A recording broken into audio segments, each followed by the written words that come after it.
And we're live. Welcome to the show, Bob Kellagher, right? Is that how you say it? That's right. Kellagher. So this is one of the Weekender Files, episodes of the series, and it was funny. I started doing those, I guess a year ago, and they started popping back up on the Facebook memories and things like that. So I revisited them, and I'm like, they were a lot of fun to do, and a lot of people had mentioned your name throughout. I think Rachel Pugh was one of them, Christy Greer for sure. Joe Student had mentioned your name, not as part of this, just a side conversation via text. Jim McDonald, obviously. And I thought, you know what? I don't know Bob Kellagher, but I believe you were part of the start of the Weekender. Right. So, John, I don't think we've ever met face to face, but I feel I know you a little bit because of the pages of the Weekender. You were pretty visible in that publication for a while. Yeah, I had a lot of fun at that the newspaper. Yeah. So the beginning, if we want to start at the beginning, Jim told the story. I tell it a slightly different way, and they say that at my age, memory is the second thing to go. Okay. What's the first? Think about it. I'll send you a text. All right. All right. So I was marketing VP. I joined the Times Leader in 1983, which was the dark days of the Times Leader. If you ever were able to go back and look at our market share, we didn't have any. Yeah. So I came in as a circulation executive and put some marketing programs in place. And we became the fastest growing newspaper in the country from 1983 to 1986. And along the way, got the circulation lead from the Citizen's Voice, which was really, the way I tell it, that was the first peg in winning the market for the company. And then in 1986, I moved over to the advertising department, and Rich Connor actually made me manage both the advertising and circulation departments. He said he couldn't take me out of circulation entirely, but the challenges actually weren't as steep on the advertising side because they were already off to a good start. What we had to do was solidify. We had some weak categories in terms of market share. We had to shore those up. We had to improve the staff, the professionalism, and really kind of take it to the next level in terms of advertising share dominance. So we did that from 1986 to about 1993, and I was getting a little bored at that point. We really had a good position in the market. It was still very competitive, lots of fun on a day-to-day basis. But two things came along in 1993. One was Jim McDonald and the internet, and the other one, was the internet, Jim McDonald and the Weekender. So the Weekender, here's my story about the Weekender. I'm going around the market and I'm seeing this little newspaper pop up, and it's called the Weekender. And I didn't know what it was. I didn't understand it. It didn't have much in the way of editorial, but I used to take a copy of it into our staff meetings with Dale Duncan, the publisher, and I would say, guys, this thing gets better with every issue. You can see it getting to be a real publication. And then along the way, I was out at the Grotto in Harvey's Lake, and I bumped into a kid who was delivering Weekenders to the restaurant, and I stopped him and said, "Can you tell me a little bit about this? What is this Weekender?" And he said, "Well, my name's Jim McDonald, and it's my paper. I started it up, and we're having a lot of fun with it." And he gave me, in Jim's own way, he promoted the publication, and I said, "Man, it's a cool story. Good luck with it." And I went into the next staff meeting and said, "We really have a problem," because I think this kid's really got something on the ball. And he doesn't have much in the way of resources, but he still keeps making this thing better and better. Fast forward, suddenly the Weekender disappears. It just stops coming out. And I said, "Oh, this is great. This is good. This is a good thing for us." And a couple months later, I bumped into McDonald. I was the Times Leader executive he met on Public Square, and he was wearing a suit and tie, and he was selling insurance. He left that part out. And I remember I looked at him and I said, "Dude, you cannot sell insurance. We can't have this." So I went back and talked to Dale Duncan and said, look, this kid's loose now, and I think he's a real talent.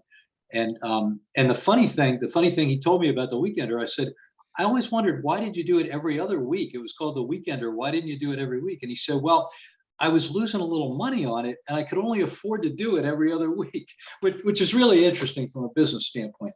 So Dale blessed it, and I called McDonald and said, look, what would you think?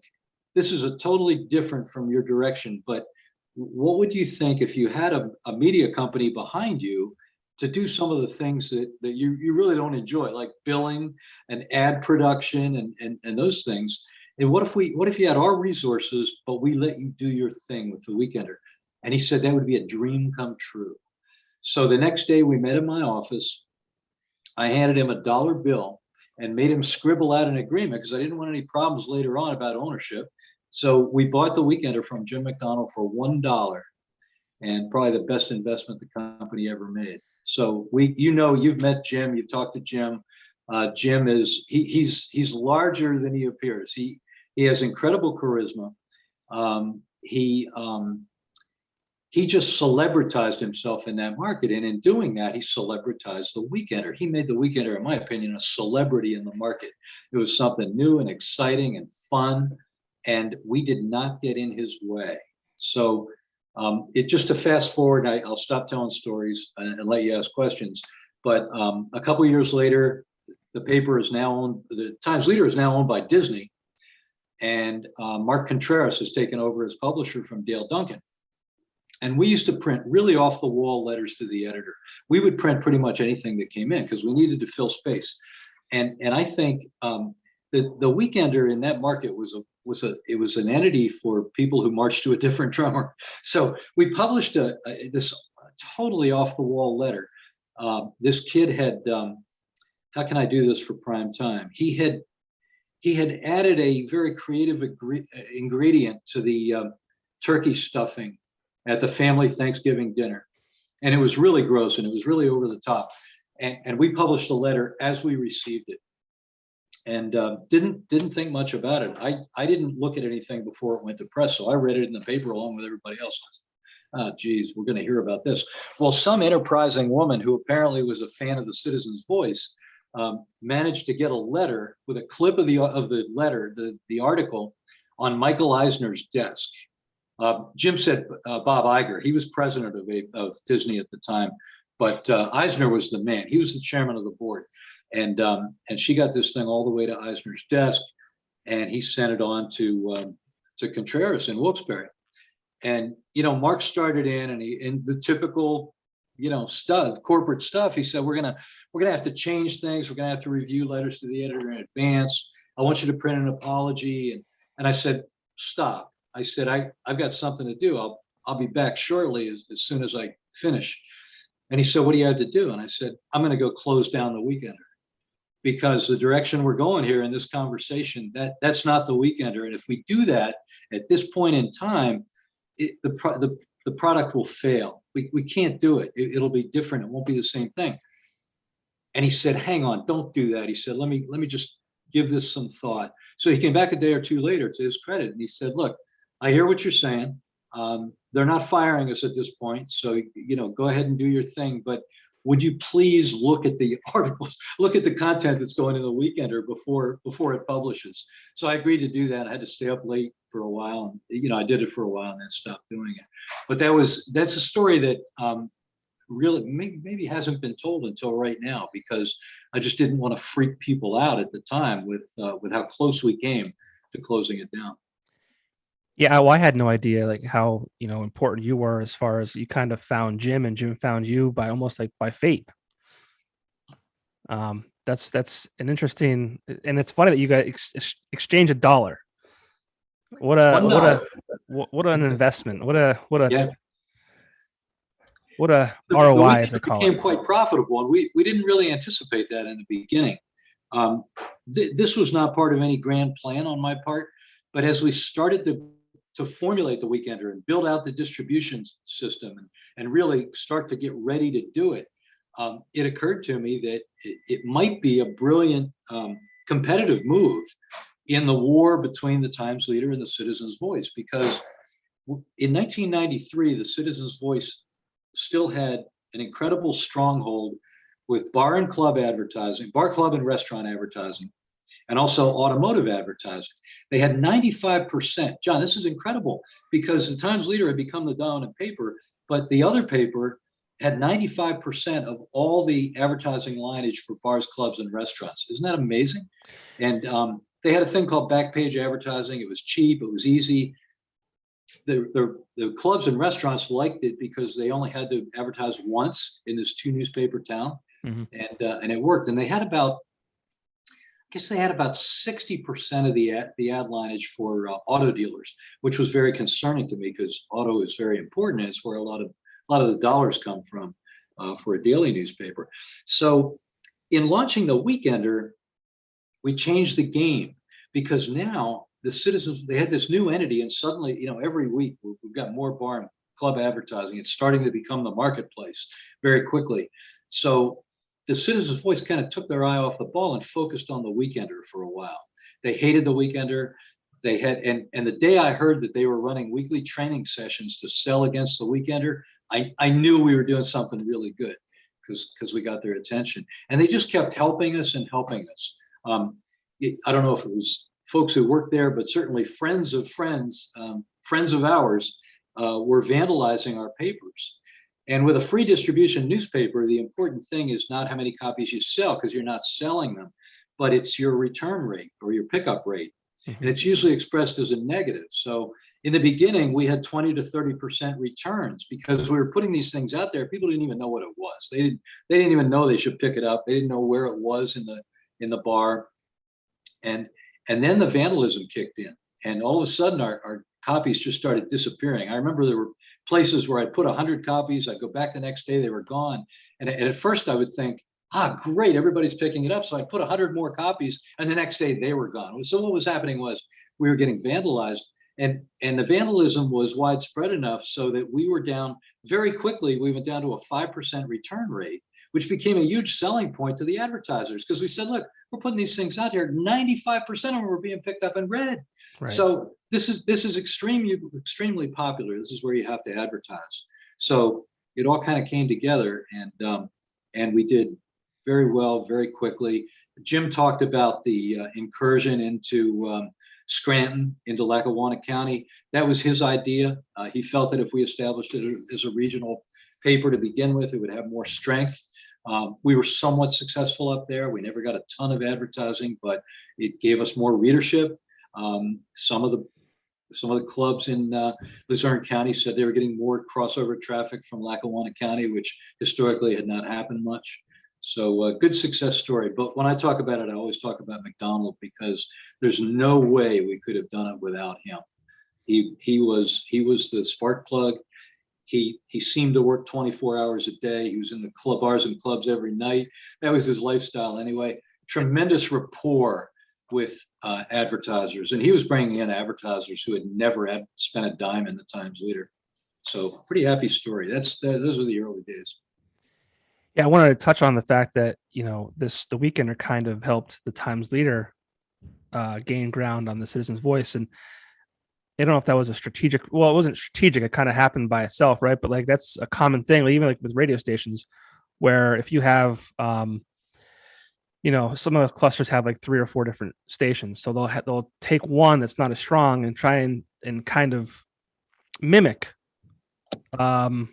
what listeners would be on a more powerful station, just to kind of chip away at that top dog, so their other station can kind of, you know, come from behind almost. So yeah, that's an interesting market share. Yeah, that's an interesting way it played out. But and what was your role in the Weekender? You know, is outside of, you know, buying it from Jim McDonald for $1? So John, we made a couple decisions early on that I think were important, and I think we made the right decision. One was that Duncan encouraged me to install myself as the publisher of the Weekender. So if you go back to those early issues, the first year or two, it'll say Bob Kellagher, publisher, right at the top of the masthead. I didn't really feel I needed that role. I felt I was more in the background, just helping to provide, you know, run some interference with McDonald as he developed his plan. But so I was publisher. The other key decision was to not mention, and I had to fight for this one. We did not mention the parent company or the Times Leader anywhere on the pages of the Weekender. Very conscious decision. Jim had a way of demanding things without demanding them, but he felt that was going to be really important. And I don't know if it really mattered in the end, but because everybody came to know that it was an arm of the Times Leader in a sense. But I think psychologically the separation was important to him. Really, we promised him he'd get to do his own thing. He wanted to make sure he did, and that was one of the ways we did it. As publisher, I had some really menial tasks.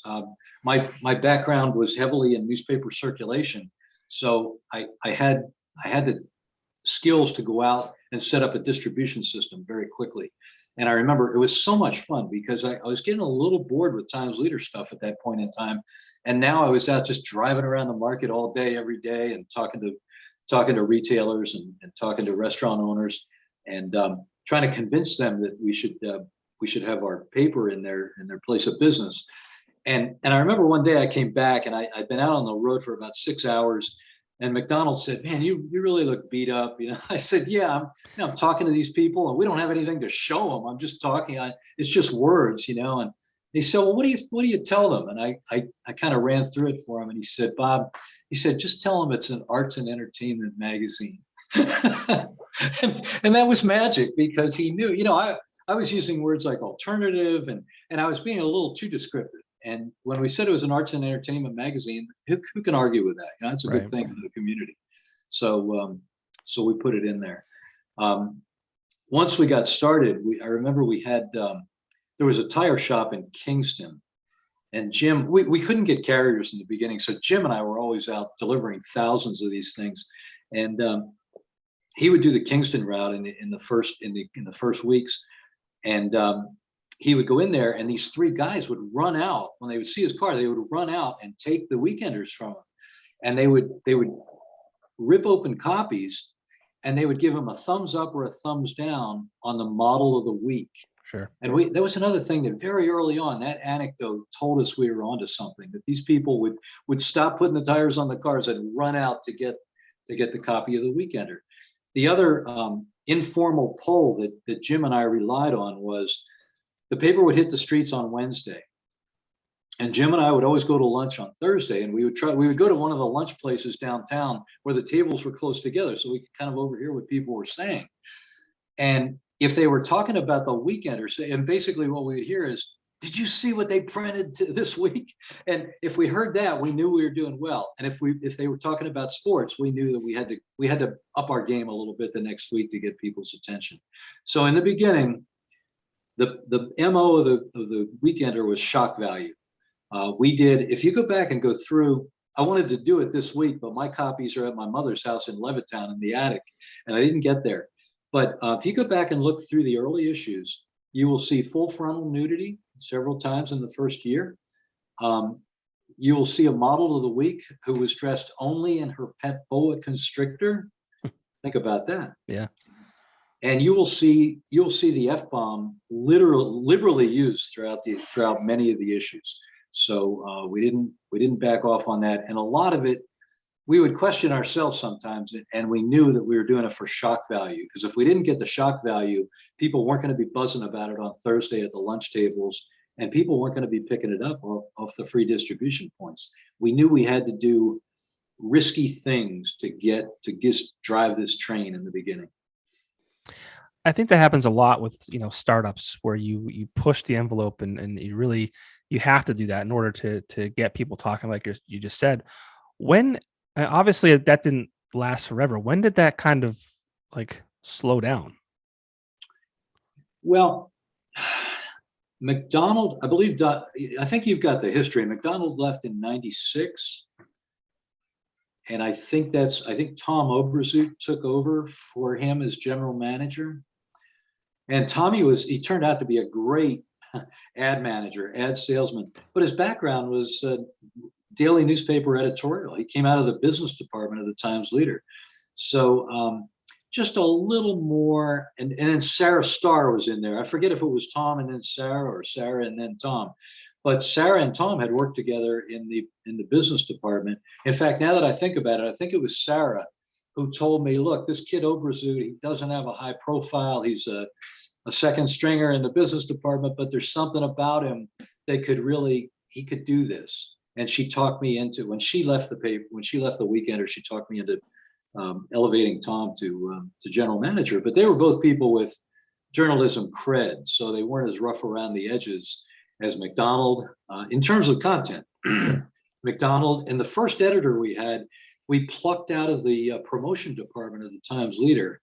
Her name was Lynn, and she didn't have any news background whatsoever or any journalism training. We actually wanted her in the editorial position because we wanted the book to look good. We wanted to really snap. We wanted pages that looked great. And again, I think if you go back and look at the early issues, you'll see her influence in that. But she didn't know. People would come in with an idea and she'd say, hey, that sounds interesting. Let's do something with it. And that made the paper very, very different from a straight news publication. Yeah, that's interesting that, it kind of changed hands, I guess you could say, and it in turn changed vibe, or I don't know what you call it.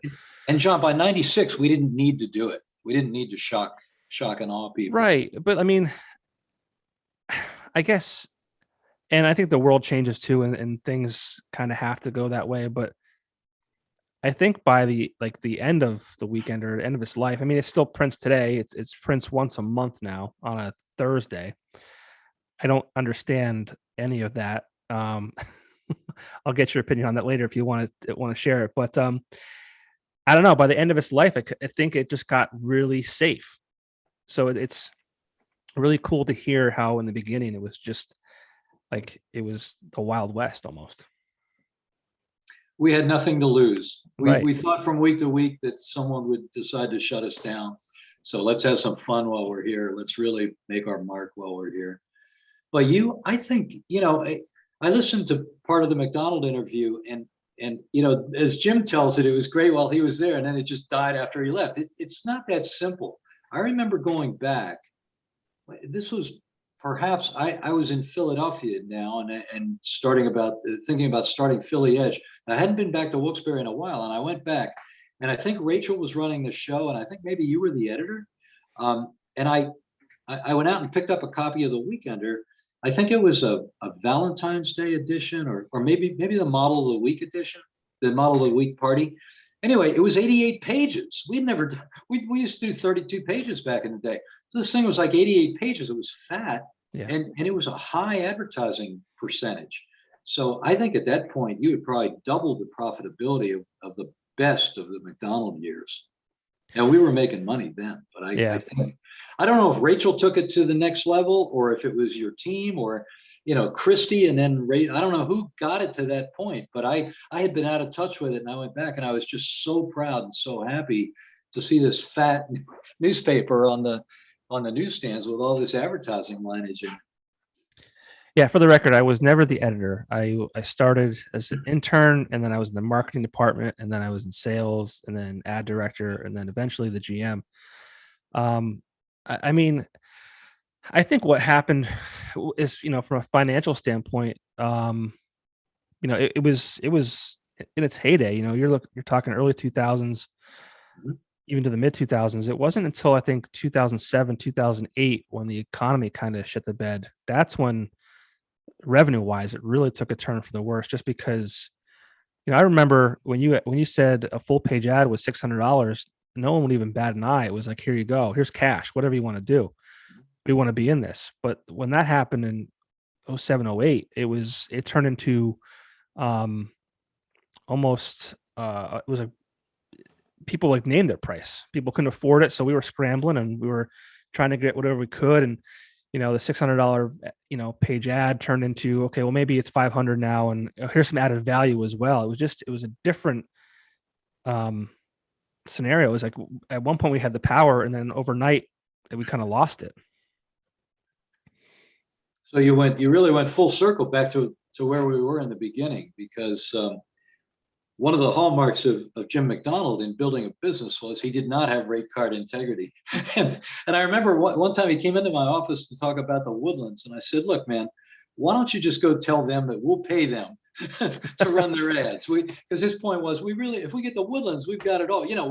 If we got the Woodlands, everybody's going to see that, and other people are going to follow. It's kind of the marketer's dream. But I won't tell you what we sold some full pages for back in the first year.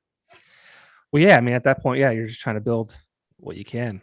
But yeah, I got to a point where, and then I think when you're making that money and you have to, reach these sales goals every month and all that kind of stuff, like that forces you to be safe too, because you have things to lose. It's like, well, we can't piss off the Woodlands if they pull their advertising. We just lost 50 grand a year. That's right. You become more mainstream, whether you like it or not. Yeah, and that's always the kind of crappy thing about it. It just like it's part of the game, I guess.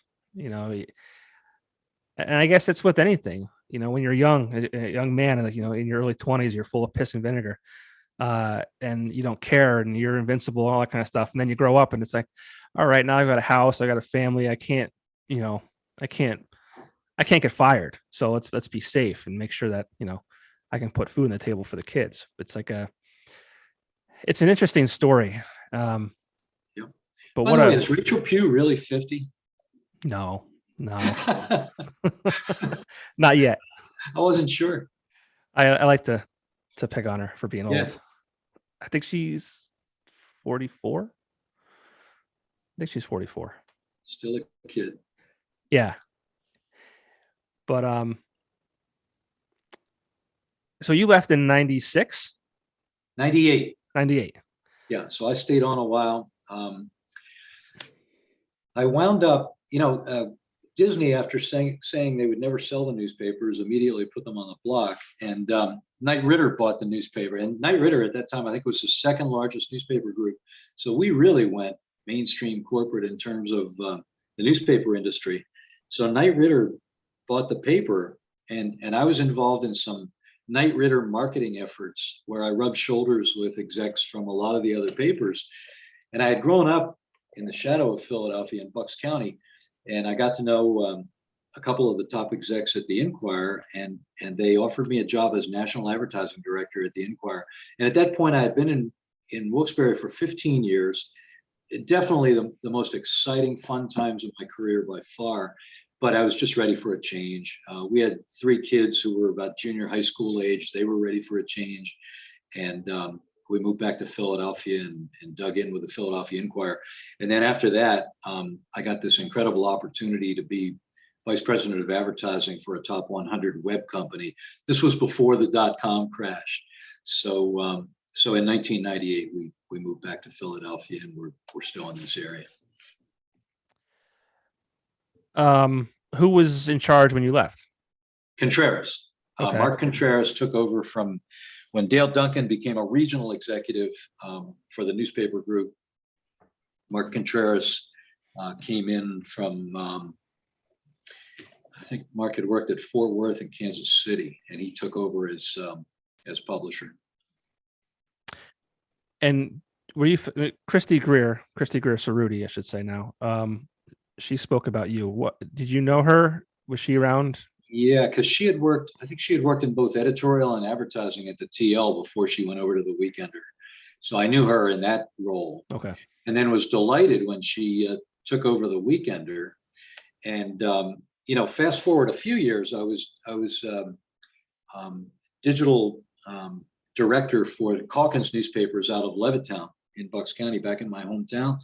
And I of course I never forgot the Weekender story. So I told the family that owned Calkins that we could replicate the Weekender experience in Bucks and Montgomery counties, and they blessed it. They said, let's do it. They were looking to expand into things other than daily newspapering at the time, and Christy agreed to have lunch with me. So we met in Bluebell, Pennsylvania, and this won't surprise you. We were there for 3.5 hours, and I left that meeting with Christy just electric with excitement, because these people like McDonald and and Greer, and I think Rachel as well.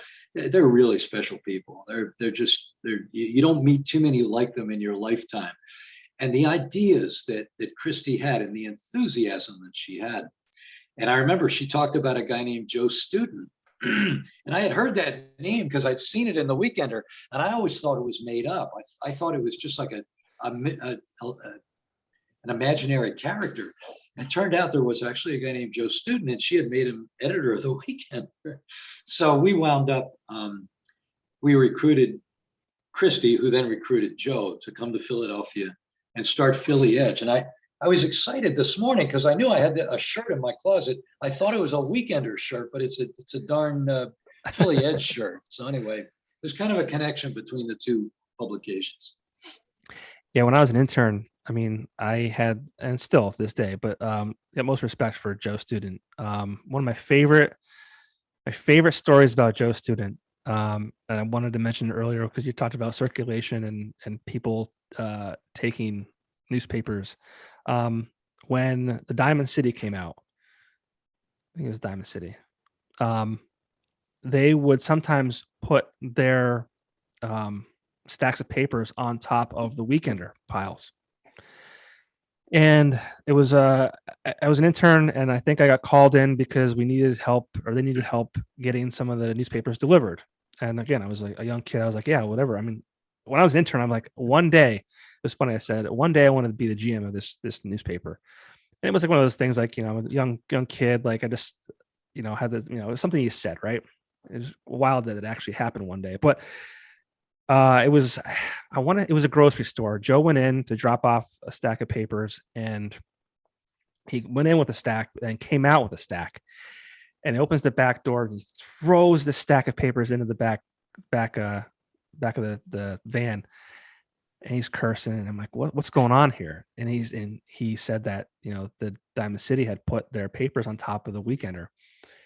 And from that moment, I was like, this guy is the man. Like, this guy is, I mean, it was such a cool experience. And everyone had that passion for the Weekender and that pride for the Weekender. It was just an amazing thing. And I still to this day said, I came like this close to getting a Weekender tattoo just because, we lived it and we breathed it. It was just something that everyone that came in those doors, they were all in.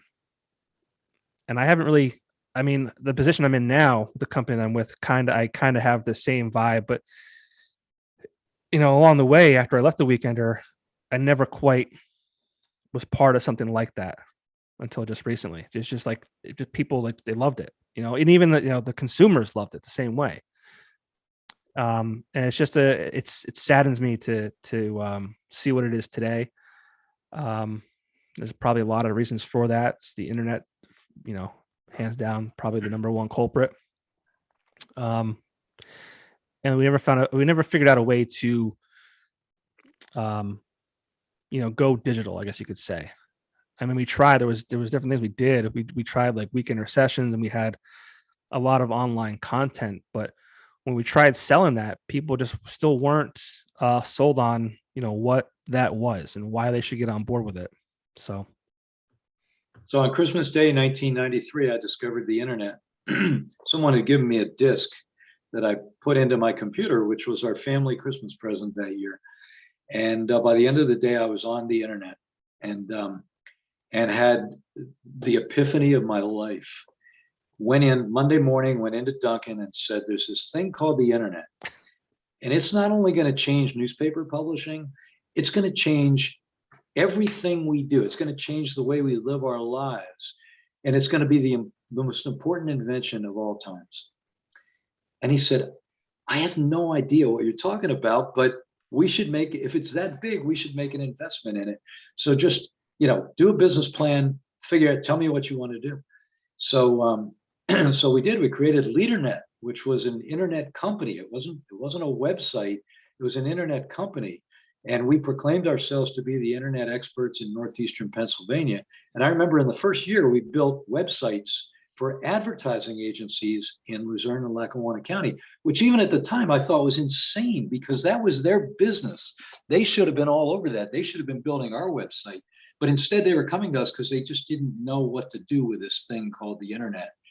And this is a weekender story because what happened is, of course, I immediately, as we got things rolling, I said, we got to get the newspaper online. There's already a couple newspapers are already doing this.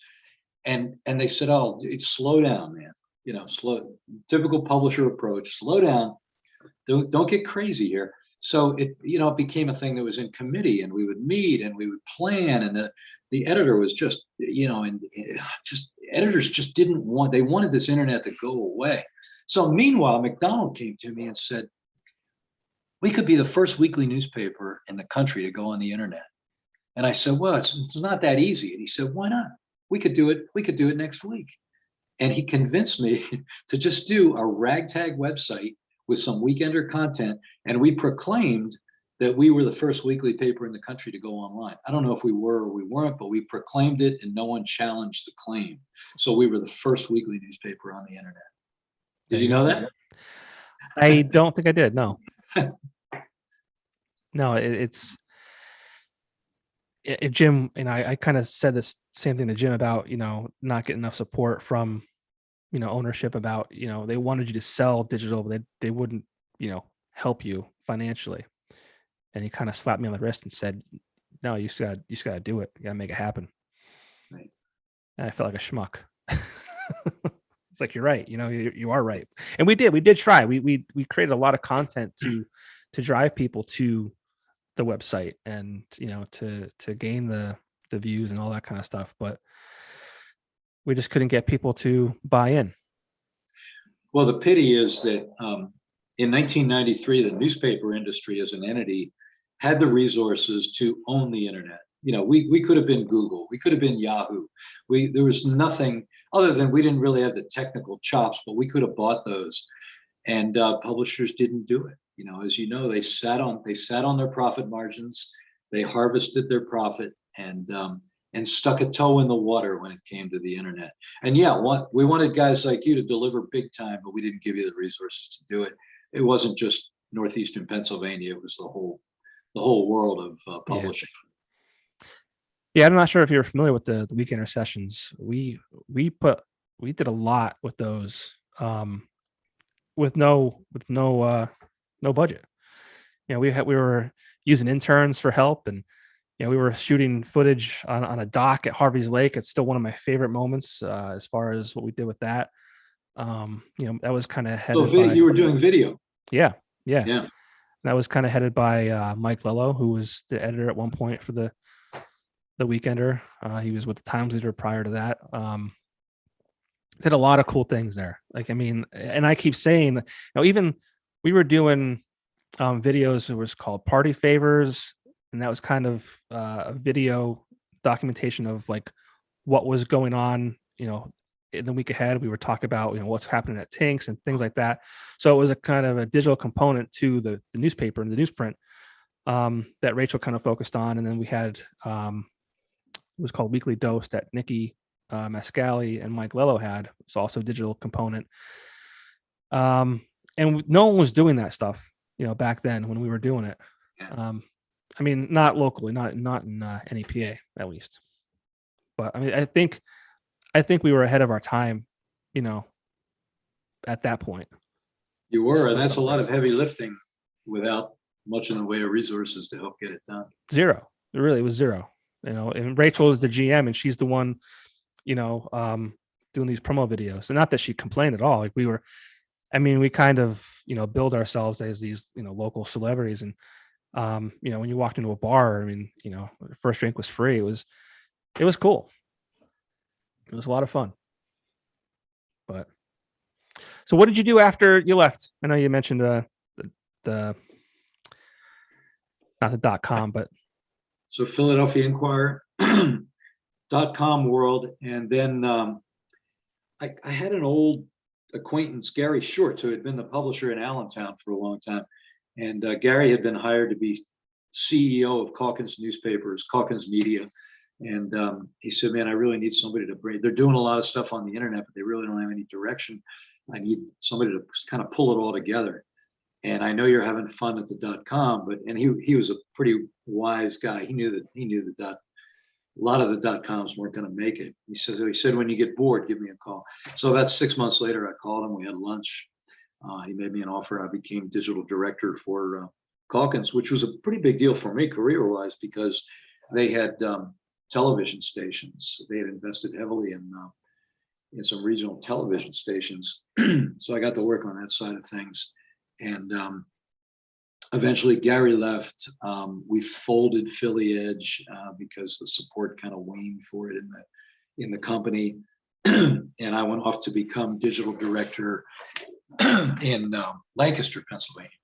And that was fun because they had, in addition to the daily newspaper, which is the dominant paper in Lancaster, they had trade publications and also a pretty robust lineup of radio stations in Delaware, Maryland, and Virginia. So I got to work with radio stations on a day-to-day basis.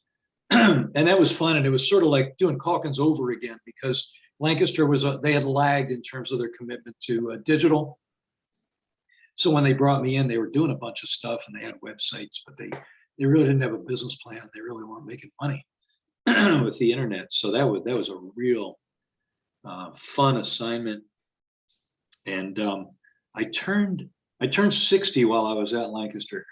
And when I turned 60, I realized that, we used to say back in the old days, we used to say, well, we don't have to party now because we did so much partying. We did a lifetime of partying by the time we were 30. Well, it was kind of like that for me with corporate bullshit. I turned 60 and I said, I can't take any more corporate bullshit. I've had a lifetime of it. And I'm not at retirement age, but I just can't do it anymore. I was done.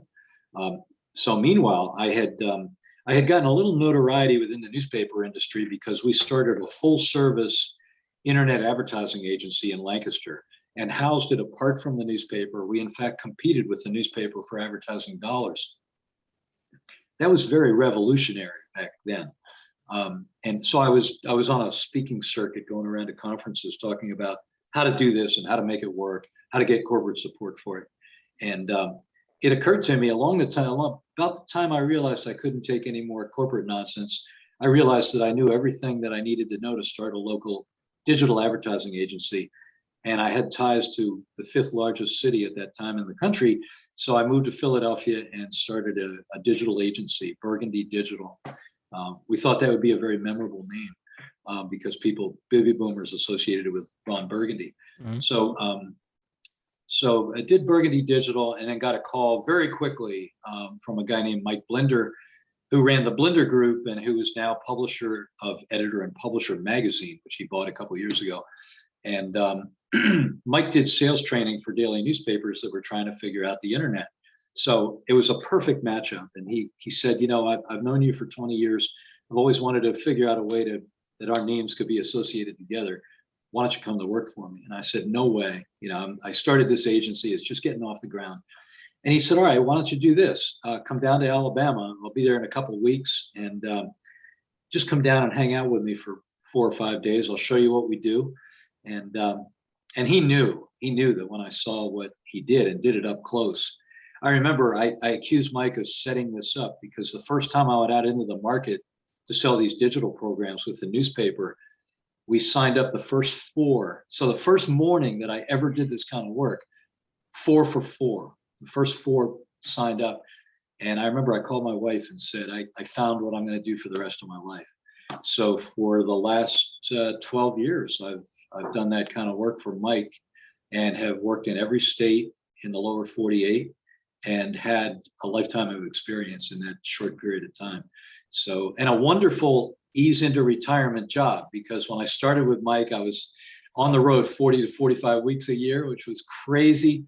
And then I cut it back to 35 and then 30 and then 20, and now if it's 1 week a month, that's a lot, because the demand for that business has dropped as the newspaper industry has weakened along the way. So COVID came, there was no work. So I learned to play guitar at the age of 69. And that's what I do now. I drive Uber because I grew up with a very strong work ethic, and I hate the idea of not doing something productive now and then. Sure. So with Uber, I have total flexibility. If I feel like driving today, I'll go out for a couple of hours. And if I don't feel like it, I'm retired today. But I've played guitar every day for the last 2 years. I've learned over 300 songs. I have a set list. Haven't done a paid gig yet, but I do have done some free gigs at my mother's nursing home. And it's a whole new, for anybody who hasn't done this, whether you're 20 or 60, learn to play an instrument. It will expand your life immeasurably, and bring you great joy, even if you never play in front of people. So, I was going to ask you, I saw your evangelizing, Bob. Yeah, your profile picture had a guitar with you. I was going to ask you about that. Yeah. Yeah. Well, it seems like you lived a successful life and you're still rocking and rolling. Life's good. You too, man. Yeah. I mean, J-pop. I don't know. I call you J-pop. Did anybody ever call you that? No. You ever decide to be a rapper? You're there. You know, you got the name. J-pop. All right. I like that. J-pop. Yeah. What are your thoughts on what I said earlier? And if you don't want to answer, you don't have to, but the Weekender being so like it stopped printing right before the pandemic. It just kind of stopped, right? Yeah. And then obviously during the pandemic, it ceased to exist. They may have like updated the website, once every month or whatever it was. But maybe I can't keep track of time these days. It may have been 6 months now, but they brought it back in print form, and they do it once a month and they put it out on a Thursday. And when I saw that happen, and this is no disrespect to those that are there. I mean, I know they're trying their best, and I don't want to come off and seem like, I'm, poking fun, but I just don't understand it. Just let it die. John, the only thing I can assure you of is that we'll always have our memories. Yeah. They're not going to take that away. And everything happens for a reason, right? Has anyone jumped into the void? Anyone? No, it's not in a print format. I mean, there's NEPA Scene, Rich Howells. He was the editor for me when I was the GM. Yep. He was released of his duties, I'll say, after I had already left, maybe 2 years after I left. There was a change in hands, and they asked him to leave, which was unfortunate. But he started the NEPA Scene, which is an online publication, so to speak. I gotta plug my computer in. My wife didn't. She was using this and didn't. Hold on 1 second. So for me, the interesting question is, could you cruise into Northeast PA today and do something like the Weekender and be successful? I don't know the answer, but I'm sure other people have thought of it.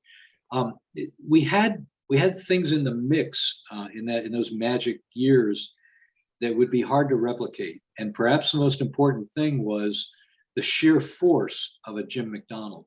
Yeah. And I think if you look at the people that went after him, they're all, I mean, I could write a book about each of them, but McDonald was the guy who could go into the corporate boardroom and just blow everybody away and just not take no for an answer. He told the story about not being allowed to expand into Allentown. And that was really crushing for him, because it was one of the only times in that whole story about the McDonald Weekender when he had to accept no for an answer. So he usually wouldn't do it. He wouldn't accept no. And if you told him no, he'd come back in a week with a little bit different plan, a little bit more enthusiasm. So, where do you find that? I mean, there's not a lot of that around, Yeah. Yeah. I mean, he thinks that there's still like a place for it or something like it. But you're right. It might take a Jim McDonald to do something like that. I'm Yeah. And if it's just a little startup with a couple people that wouldn't have I mean, it was important that Jim had the Times leader backing. It wouldn't have happened without that. We took all the stuff he hated to do. We had people to do. Yeah. We had people to do the billing and collections. He hated that. We had people to do the ad work, the ad production, the printing, so it would be tough to replicate that set of circumstances, I guess is what I'm saying. Yeah, it's a different world. I mean, the amount of venues, the amount of entertainment is, I think, far less than it used to be back then. Just Yeah, different world. Could you do model of the week now? that's what I was going to say. You mentioned earlier. I don't After think you could. After McDonald left, there we are. We've got a female general manager. The next thing we're doing male of the week. Yeah. And we just laughed because we said, I'm sorry, but it's not going to have the sizzle. So, we did model of the week. That was another thing that, the competition helped us so much. We had a set of photos that came in one day, and McDonald said, you got to get over here and look at these. These are amazing. And this guy had photographed his girlfriend in a kind of a sports bra and a lycra shorts, just a wholesome young woman. And he photographed her in all these locations at the courthouse. And we didn't just print one picture. As I remember, we printed 4 or 5 of them because they were so good. And unbeknownst to us, one of the photos, she was in front of this monument. And the monument was from, there were like 14 guys who were on a troop train during the Korean War. And they were from Northeastern Pennsylvania, and they all died. The train crashed and they died. So the citizen, now who knew, the Citizen's Voice, as focused on us as they were, figured this out. And they were writing page 3 stories for a week about the community being up in arms about this. What is into that even? I thought it was neat that she would be in front of the thing. I guess I just didn't get it. Either you get it or you don't. And they whipped people into a frenzy. And I remember how our take rate increased dramatically just in a couple of weeks, because now people who they didn't even know about the Weekender, now they had to see it because our competitor had made it such a big deal. Yeah. Yeah, you couldn't do model of the week now. And yeah, you wouldn't even do that. You would say, No. we're just a bar and club paper. Yeah. Nightlife paper. An arts and entertainment magazine. There you go. All right, before I let you go, favorite Weekender story or memory? Right. So I'm going to tell the first issue story accurately, because those that have gone before me have left out some details. Okay. So, there was much thinking about what do we do? What's the content going to be in this thing? So they came to me a couple of weeks ahead and said, we're all going to go skydiving. So I said, great, that sounds like fun. So this whole thing about high adventure was a thing. I remember corporate people saying, make it more about high adventure. So the staff went skydiving, and I don't remember what the photography, I don't remember who did it or what kind of equipment they had. The photos to this day are just mind blowing, because it's the Weekender staff one by one in free fall with this gorgeous blue sky. They had the most perfect day to do this. And it's this blue sky and these people with frantic looks on their faces, McDonald and Lynn. And so they brought this to me and they laid out all these photos and they said, isn't this great? And I said, this is fantastic. So this will be the cover. And they said, well, it might be. Yeah, we're thinking, we're not sure. That'll probably be a last minute decision. So what they weren't telling me was, because I think they thought there were some things I was just better off not knowing. They had been working on this in-depth story about students at the University of Scranton, a Catholic university, mind you, who were strippers at night to earn money to pay for their college education. This was a brilliant story. I didn't know anything about it. So they found this woman who agreed to be interviewed in depth, and she was the basis of the story. And the first Weekender comes off the presses, and I remember I was distributing it, and I look at this thing, and it's a picture of a stripper on the cover. And she was a quite attractive young woman, and she told a true story about this. Well, a couple things happened. Number one, her parents didn't know the story up until then. Number two, she was a dead ringer for a young woman. We had 2 account executives at the time. Jimmy was really the ad sales force, but we had 2 people who kind of ran after him and picked up the copy. And there was a very attractive young woman on our staff. And this woman was a dead ringer for it. So much so that when we published it, everyone assumed that it was a picture of our ad rep. Everyone, including her father. Oh, no. So her father virtually disowned her. This is not the stripper woman. This is our ad rep. Right. Her father disowned her, and we had to get involved. I think McDonald actually called her dad and walked him through it and said, it turned out to be an unfortunate thing. We didn't realize until we saw the picture how much it was going to look like your daughter, but it's not her, and she has no connection to it. So that's my favorite story. And they did it without my knowledge. They surprised everybody, including me. And I think what saved us from being shut down that very first week was, and I don't remember who wrote the story, but it was incredible. It was just an incredible story. You had to read it. You had to read every word of it. Great content. Great content is great content. And that kind of put us on the map. It's so funny that the first issue was a stripper on the cover. We got kicked out of Turkey Hill in 2005 or 6 because of I don't even know if I think it was a man's butt, and a woman had her hands around. I think that's what it was, or it was reversed. But I mean, it wasn't like there was like really no skin. It was just a butt, and it just was, kicked out of Turkey Hill. In '95, we were still running nudity because I covered. I decided when I was 12 years old I wanted a career in newspapers, but I had never written anything. And then with the Weekender, I got to not only do distribution, but got to write some stuff. So I was our correspondent to Woodstock '95, and I took about 200 pictures. I had a cover. The Mud People from Woodstock '95 was the cover the following week, and we devoted a whole issue to Woodstock '95. But we had some of the Mud People pictures they were totally naked, and we didn't. By that time, I think people knew that that's what you were going to see in the Weekend. Yeah, it's interesting that things got tougher as time went on. Yeah, I mean, I didn't start reading the Weekender until 2001. I guess it was. I was 18.